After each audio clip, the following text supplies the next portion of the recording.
Welcome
Heather, can you hear me?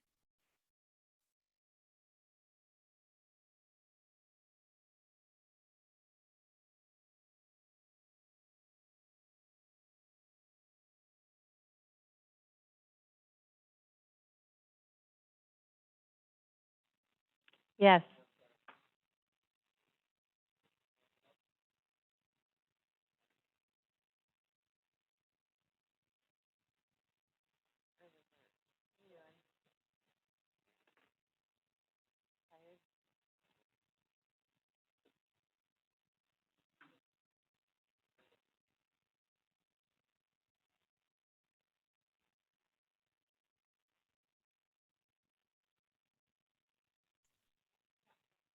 Heather, talk to me some so I can do a sound check for the stereo.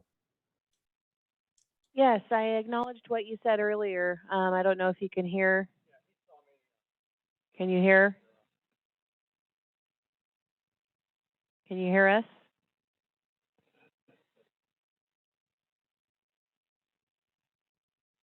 We can hear you just fine. Perfect. Thank you very much. Of course.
Ah, yes, I see we have a quorum finally.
Good evening, ladies and gentlemen. I'd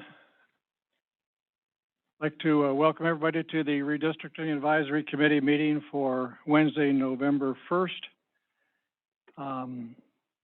Ask that individuals who are not vaccinated, please wear masks.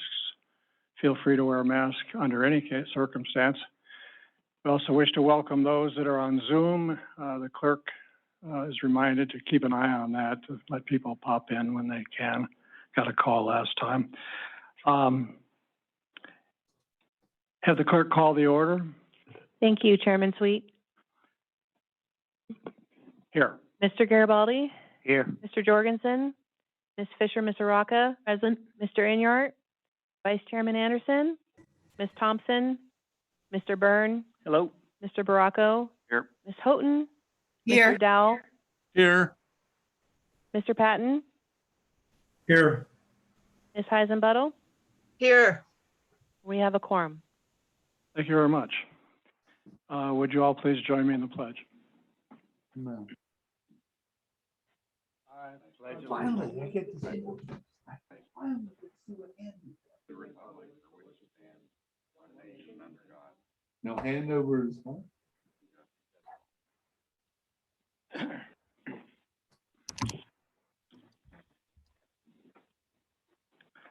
Entertain a motion to approve the November 1st agenda. So moved. Second. Been moved and seconded. All in favor? Aye. Aye. All Aye. opposed? Abstain? All, motion carries. Approval of the October 27 minutes. Entertain a Fine motion to to me. do I'll so. go ahead and approve, move to approve, Second, unless somebody sees something wrong.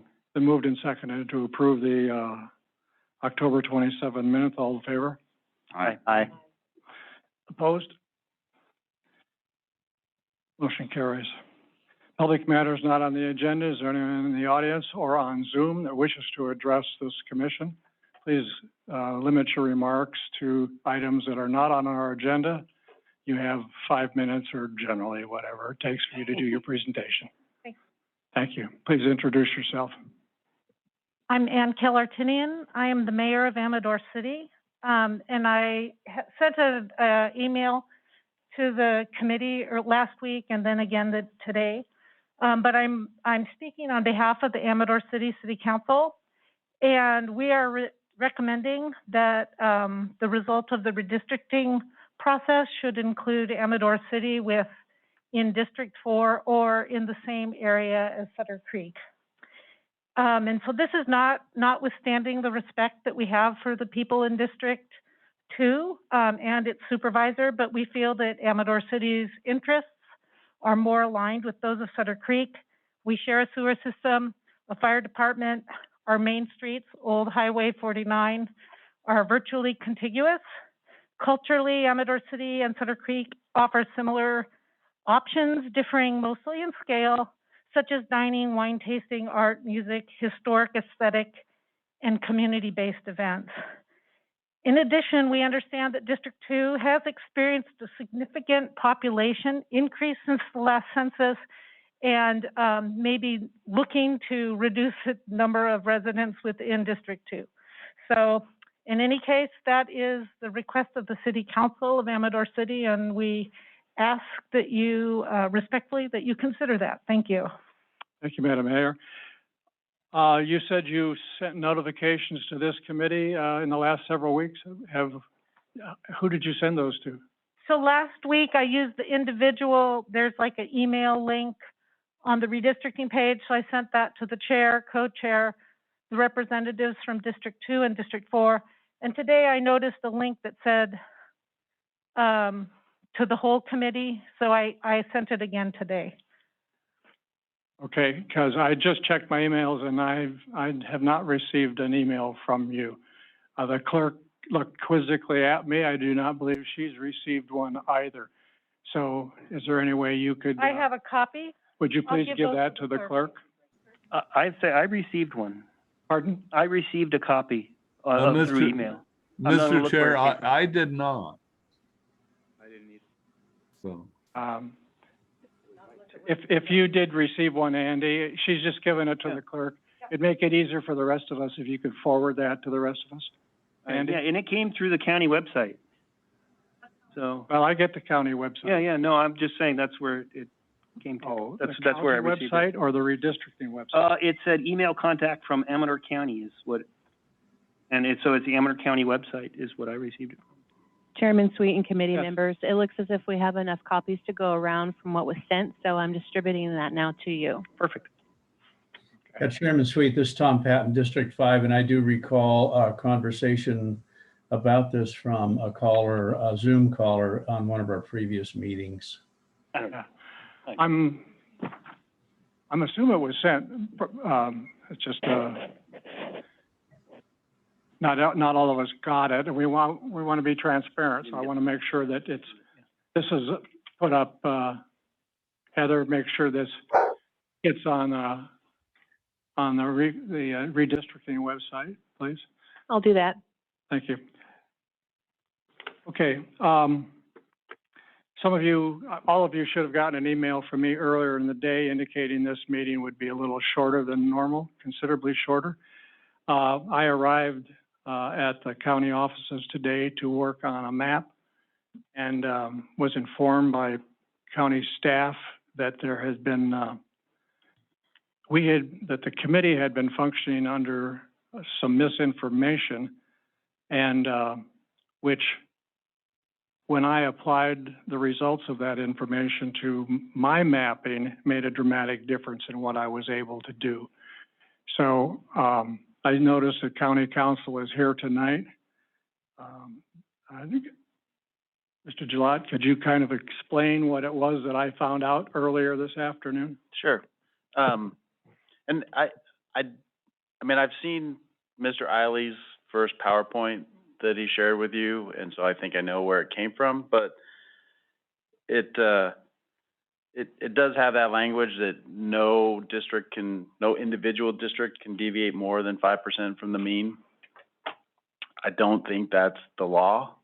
You can certainly apply that if that was your choice to do. But really the standard in terms of the population equity that you should be shooting for is 10% of the total overall deviation. That's comparing the smallest district to the largest district. And 10%, if it's 10% or less, it's deemed to be constitutionally valid. Doesn't mean that it will be, it just has that presumption. And so whoever was challenging it would have to prove that it was, for some reason, unconstitutional. If it's over 10%, it's going to be scrutinized more, but it doesn't mean you can't go slightly over 10% either. You're just in that sort of risky area that the courts are going to scrutinize it. So, and there's no 5% rule. So you could have an 8% and a 2%, you know, the smallest deviating by 2% and the other by 8%. As long as you get that 10% total, you get that presumption. So, and you know, you don't really want to be stuck on a number necessarily, especially if it means you gotta, you know, cut up what you might think is a community of interest. So if you say, well, we can't have Fiddletown here because it puts us over the 5% or whatever, that's not the way you should think about it. You should keep those communities together to the extent you can, and then hope that you get that 10%. So I don't know. I assume that may change what you've been working on. So Yeah. For additional clarification in terms of numbers, we have been, as a committee, I believe, have been working on that the difference between the population in the smallest district and the population in the largest district is somewhere within less than 350 persons.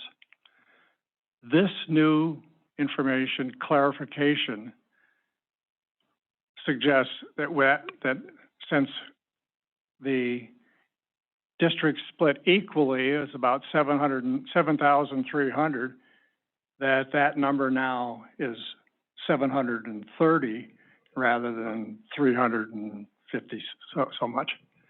And when I found out about it earlier, I worked on a map that Ann and I and Tom had worked on, and we were having some trouble with communities of interest that were being split, et cetera.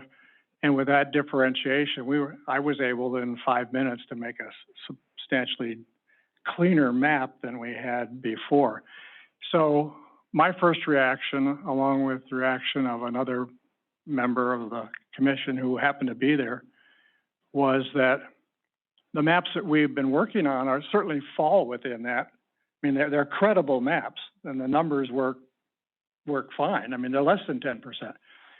However, the flexibility of an additional 5% can make a difference. So I took it upon myself to say that most commission members would probably wish to revisit the maps that they were working on to some degree. And that it was difficult for us to do that on Zoom, as we found last time when we were trying to do that, where staff was making the move on, and we were trying to figure out what it was. So I made a command decision that this meeting would be short. I will stay here as long as any commission members have something they wish to address and talk about, or any community members who happen to be in the audience or on Zoom. But I just felt that we should come back at our next meeting scheduled for November 8th, where we'd have more of an opportunity to present maps that gave us, that we worked on under these new numbers. So that's where we are. This is Andy Byrne. How would that affect what we're going to present to the board on a week from tomorrow? Because I don't know because I thought that was something we were going to speak to today, is about what we would like to see going to them for that meeting, that, Yeah, right, I understand. And tonight's meeting was to look at each of the 6 or 7 maps we had, decide which ones we thought were viable, that we could present.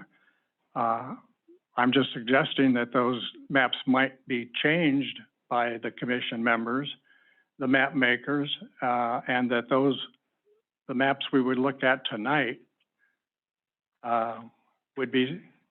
could be substantially changed by the 9th.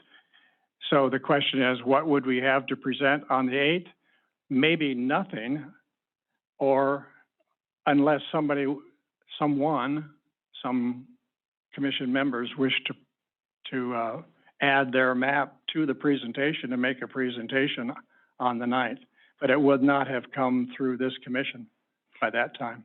right. Well, there is something I could suggest would be that something like the map that you had Ruslan create, that was the current mapping with 2020 populations on it.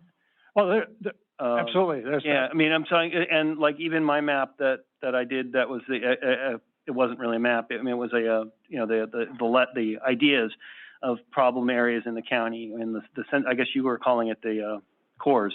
Right. Yeah, that kind of map to show what it is, some of the problems that we're dealing with, and then the idea was to come up with some maps maybe that show you how they get dealt with, those particular problems get dealt with.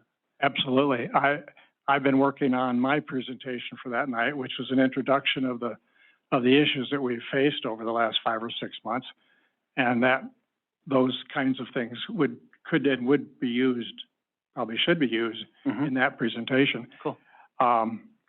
It's just that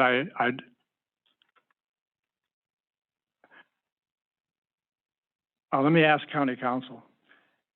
If we were to meet on the 8th, when we meet on the 8th, at the end of the meeting on the 8th, we determined that we had maps that we, as a commission, agreed on that we would could make a presentation to and would be forwarding to the board. Could we forward them to the board on the 9th without having had them presented in the 7 days or 8 days or whatever is required for packet material?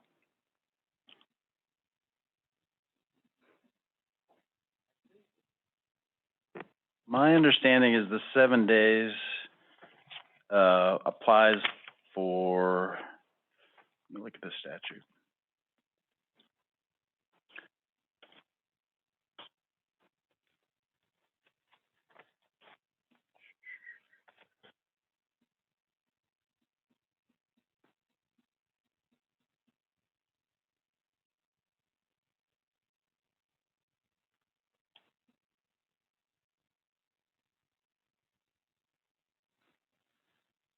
Yeah. So it's code section 21508, and it says a draft map shall be published on the internet at least 7 days before being adopted as a final map. If there's less than 28 days before the deadline, then it's only 3 days. But that's only if that's before it gets voted on, and I don't think the board has any intent to vote on any maps. So you should be able to present it, and the clerk would have to make sure that copies are available, if there are hard copies. But it should be able to be discussed. If you come up with a map on the 8th, it can be discussed at the meeting. Okay. Right. It just would have to be an agenda item for, potential discussion of maps you come up with on the 8th. Yeah, I've already submitted that as a potential item, but Yeah, good. But the question is whether we could do it or not. So, if I understand it correctly, and if the commission members present and on Zoom agree, we will adjourn this meeting shortly. Everybody has 7 days now to work on the maps under the new guidelines. On the 8th, we will have a 2.5-hour meeting or whatever it takes to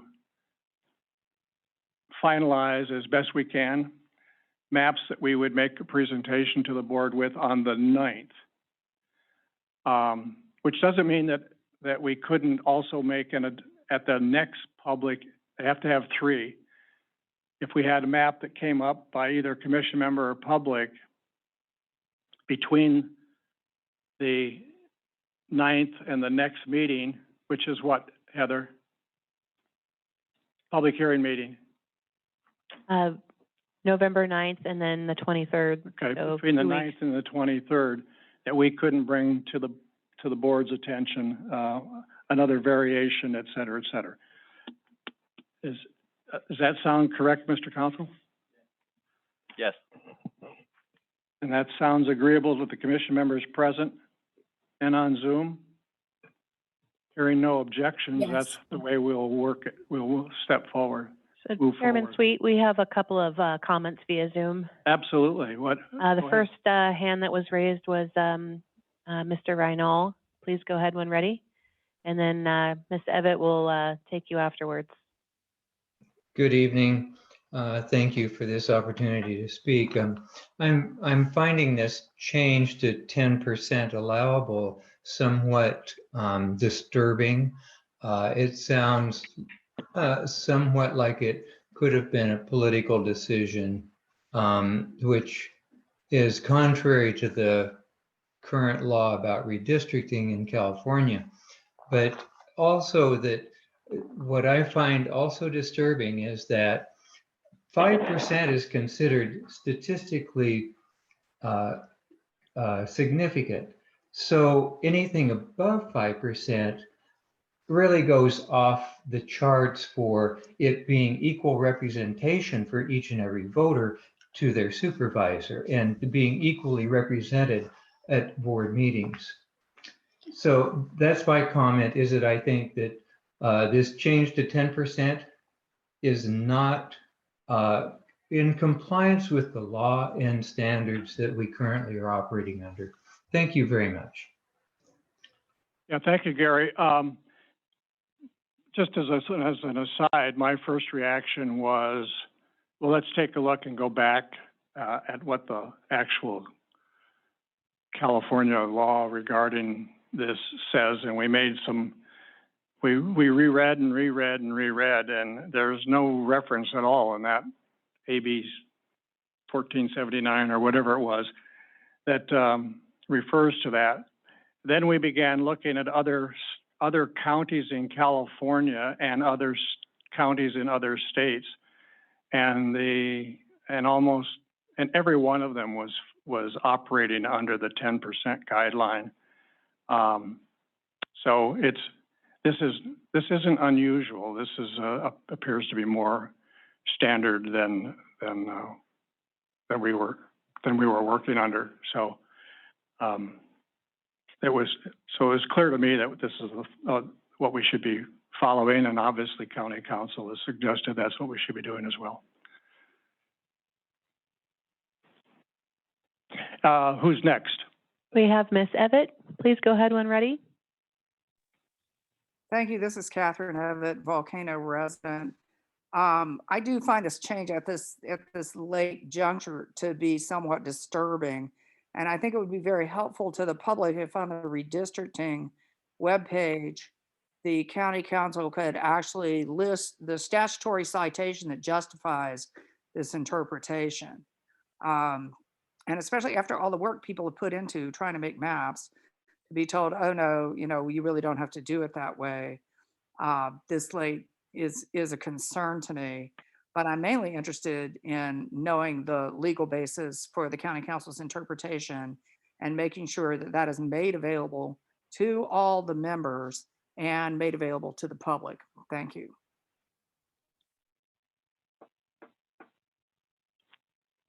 So, just to be clear, I'm looking at Mr.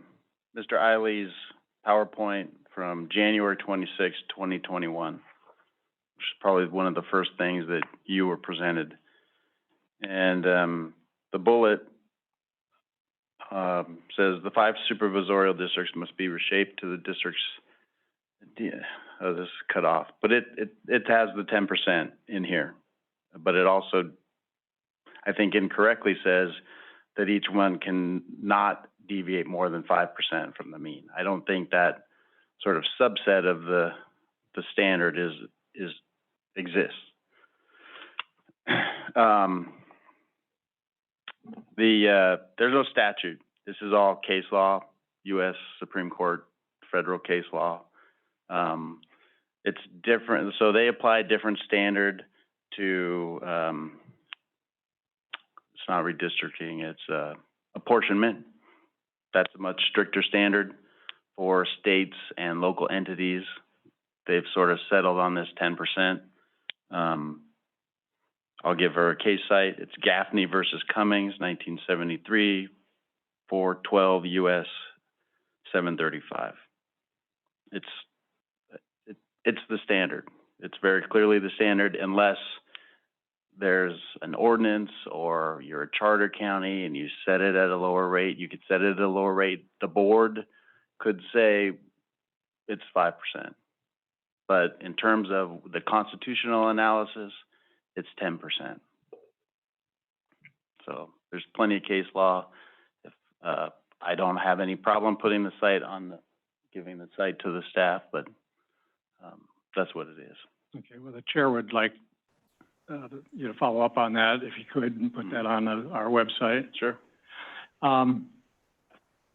And I don't know, from a personal perspective, I would suspect that were we to hold to the 5%, that we would, and the county council can jump in here too, it seems to me that that would make the board subject to legal action, potential legal action, if we held to 5 when in fact somebody wanted to turn it to 10. I think one thing is that when we were first given the presentation is that we were made clear that it was 10 and has been 10, but it was recommended that we try to stay as close to 5% or smaller if possible. That way we're not at risk to be sued for it being against the law, not obeying the Constitution or something like that. So I think it's just been in the back of everyone's mind that we're trying to stay as close to 5% as possible, and that I don't know, perhaps in doing so, it got iterated that it is 5%. So perhaps that was misspoken. Well, I don't wish anyone to infer that either myself or anybody else is suggesting that someone who has a map drawn with the 5% parameters needs to change it. It's just that where it's suggested to us that we have up to 10% as a limitation, and that gives some flexibility to some map makers who are having some trouble in a variety of different places. So those are the parameters, and commission members may work on their maps. Citizens may work on their maps within those parameters, 5 to 10%, and we'll move forward from here. Any other comments from anybody else out on Zoom at this point before Mr. Byrne? Yes, we have Ms. Evett. Please go ahead. Go ahead, Catherine. Yeah, hi, thank you, Catherine Evett Volcano, for the recording. I just think it's appropriate for your redistricting commission to make a recommendation regarding the percentage of deviation to the board. And that if you've been working with the 5% and you think that is the best measure, that you make some kind of recommendation. And I would also request that any maps that are published make really clear what the deviation is on each map. I mean, as it is, the published maps are somewhat difficult to read because as PDFs, they don't really have road numbers on them. I think the county website is pretty difficult to navigate, and I'm not, unfamiliar with using GIS mapping online. But, the more information the public has about the differences in the districts in terms of population and the exact boundaries that are proposed in the maps, the better. Thank you. Yeah, well, when we were doing our mapping, just for clarification, the parameters that were set up in the program limited us to the 5%. Those parameters are to be changed so that the limit is 10%, and therefore that will change them in the mapping. In any event, all the information relative to how a map was drawn and under what conditions and parameters it was drawn will be made evident and public by the presenter of the map and subsequently posted on our website with all that information. So thanks for the input, Catherine, and I agree we should do all that, and we will. And I would like to add that if anybody feels that they're missing something, please reach out to us and let us know. That way, we can make sure that the public is aware, because we want to make sure that everyone feels that it's fair and equal. Thank you, Katya. Ms. Heisenbuttel, you have your hand up. Did you have a comment? Yes, thank you. As Mr. Gillot was introducing this, this issue, he said it was a 5% deviation from the mean that we were working with. And if you have a 5% deviation plus or minus, the total is still a 10% deviation. So I don't think we're talking about anything really drastic here. No, when I mentioned 5%, I was reading off Mr. Eiley's original PowerPoint, which there is no 5%. It could be 8%. So you're comparing the smallest district with the largest district to get the total plan deviation. And so if one deviates by 8% and the other by 1.5%, then that plan is still deemed constitutionally valid. Right, right. What I was trying to say is I don't think it's that much different from what we were doing under the assumption of the 5% rule, because that was 5% plus or 5% minus, which gives you a total range of 10%. Unless I'm interpreting this incorrectly. Well, actually, Ann, we were working on the difference of 5% between the highest and the lowest. If you had a deviation of 5% from the mean, that would be 5% under and 5% over, which would be 300, which would be a difference of 750 as opposed to a difference of 350 or thereabouts. Okay. So there's the difference. Yeah. Thank you. Andy, you wish to speak? Sure. It is interesting that we created a whole lot of maps that were actually less. A lot of them were under 2%. I mean, we have it was not a ridiculous lift to get them that aligned. That being said, part of the reason we were doing it was the program, and we couldn't get all the check marks on the final list if we didn't get them within 5%, which was actually 2.5% off the mean, plus or minus in each district. So it's definitely possible to keep it that way, unless taking what's on the ground where the people are. So it was something that I found we could do lots of maps, and you can have a lot more options, I guess, when you're doing it with a bigger spread. But I mean, we'll obviously that's what we're going to be doing. But in the big picture, I didn't think it was that necessary. Well, this is Tom Patton, District 5. I beg to disagree with you, Andy.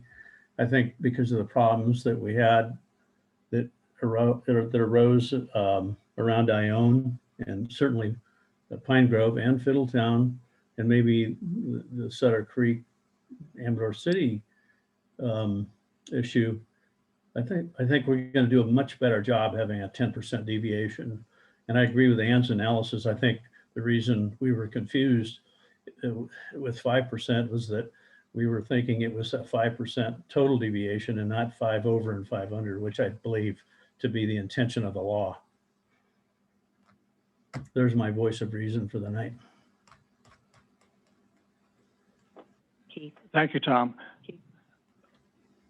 Yeah. I agree with Tom. I don't know, Tom, if you went back in and looked at any of the maps, but Friday I did a map and we utilized that 10% just in theory in our just adding it on a calculator, and we found that it was far easier to build these maps and include the communities of interest a lot better, and make you're able to make a lot more cities, such as Amador City. They're here tonight, and my map did throw you in with Sutter Creek when I failed.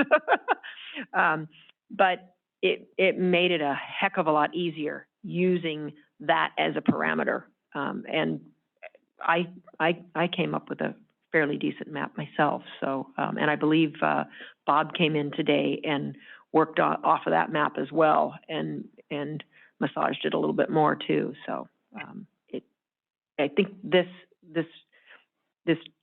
information that we've received from council is actually to the community's benefit, for sure.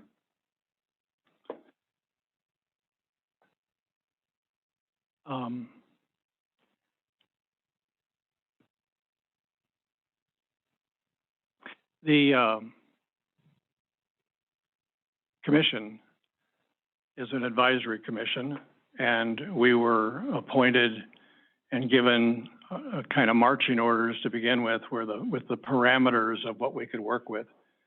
And the way I hear it is that the parameters that we were given to begin with may have been unclear, but that they've now been clarified. And therefore, this commission could, if we had a consensus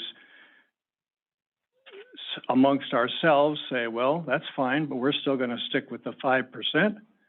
Or we can say, we're going to function under the parameters given us by county council.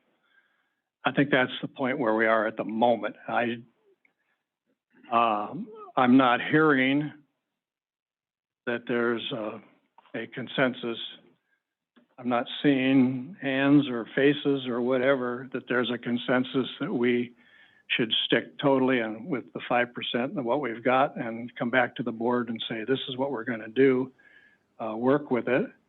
Or, so unless I'm wrong there, I will move that we will adjourn tonight's meeting, return on the 8th with the new parameters, with the guidance that you may keep whatever maps you're working with, and or maps you've adjusted to the new parameters, and we will present whatever we have available to the board on the 9th at the first of 3 public hearings, and at that point we'll move forward. I'm good with that. It looked like we had a hand up from Mr. Peters. I don't know if he wished to speak or not. It's not Robin, go ahead. At this time. There we go. Go ahead. Yes. Thank you. I just wanted to, and it may be a little late for this, but I just wanted to concur with Tom and the last speaker before the chairman. I think I did work with the GIS program, and I worked on some mapping and found the 5%, 2.5 each side of the mean to be very difficult to deal with. I think there's I should say, I haven't heard any good, solid evidence for changing the approach relative to what case law has established as 5% from the mean either direction, 10% total. I don't know that there's any good reason to do something different, and I would suggest that the commission is on the right path, and I would suggest that you follow the chairman's lead and work with those maps some more and incorporate the new guidance. And I think the general result will be better mapping all around. Thank you. Thank you, Mr. Peters. Is there another hand? Catherine? Please go ahead when ready. Yeah, thank you, Chairman Sweet. I don't know if this is the right time to raise this, but since the rest of the agenda items are apparently being axed, I just wanted to recommend that you establish a process for evaluating these maps that actually ranks them against the criteria that are required in the law, rather than comparing, Miss Evett, I'm sorry to interrupt, but we're having a hard time hearing you. You're a little muffled on your end. Okay, can you hear me now? Yes, thank you. Okay, thank you. Talking to a laptop without a microphone. I don't know if this is the right time to bring this up, but since the rest of the meeting is apparently going to be canceled, something I thought ought to be brought up in later items, which aren't going to be discussed, is that the committee should establish a ranking system for the various maps that evaluates each map against the 5 key criteria that are in the law, and ranking on a 1 to 5 scale, how best each map meets each criterion. Then that gives you a scoring system that you can look at later and actually have some kind of rational basis for making a recommendation. Thank you.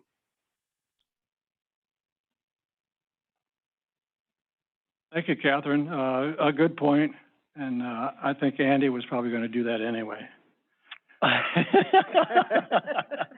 I have some points that actually I was going to go through all the COIs and add up the populations and describe how many people were affected by COI splits, which will be a bit of work to do. But there's also a lot of data in the program that can provide some of this. Ruslan and I was in with Frank Axe this morning. We were looking at some of those different parameters. And I don't know, Ruslan, if I'm not putting you on the spot, could you maybe talk to a little bit about that?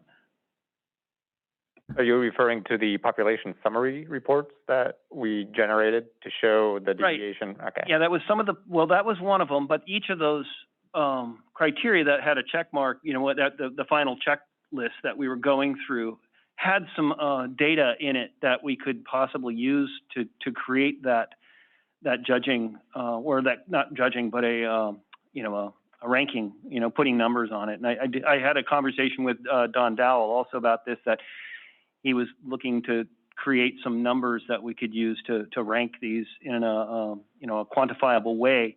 And he couldn't get in on the computer this morning. Sure, I can share screen and show one of those tests. Yeah, that would be great.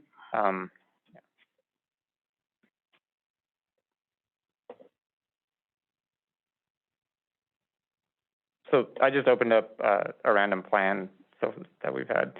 And so we know the check integrity tests. And actually, while I'm here, I did want to mention that we can change the deviation now so that it you don't need to start with a new map or anything. You can just continue where you left off and just adjust as you needed to. So that's here with the deviation. But so check integrity tests, we know what that is. It checks for the 5 criteria, but it just checks to see if it's like a yes or no thing. But the compactness tests, this is kind of more, I think, what's been talked about as far as this actual ranking. I'm not 100% sure on what each of these tests mean, but they test for shape and area and things like that.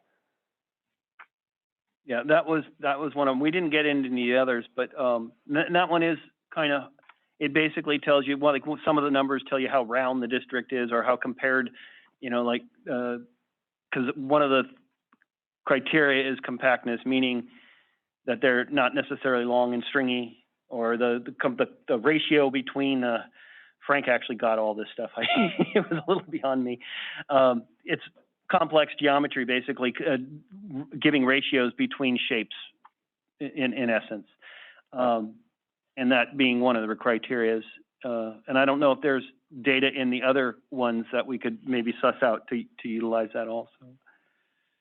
Do you mean in the population summary report? Well, there's the population summary report, but each on the checklist, there's 5 different things.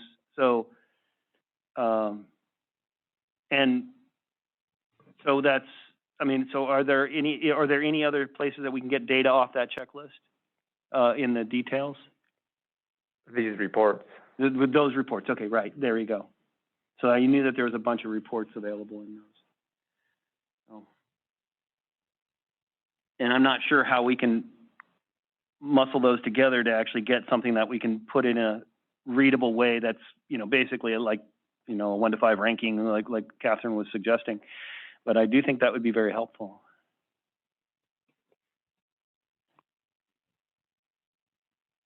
Well, as we look at the maps that are presented and discussed, we'll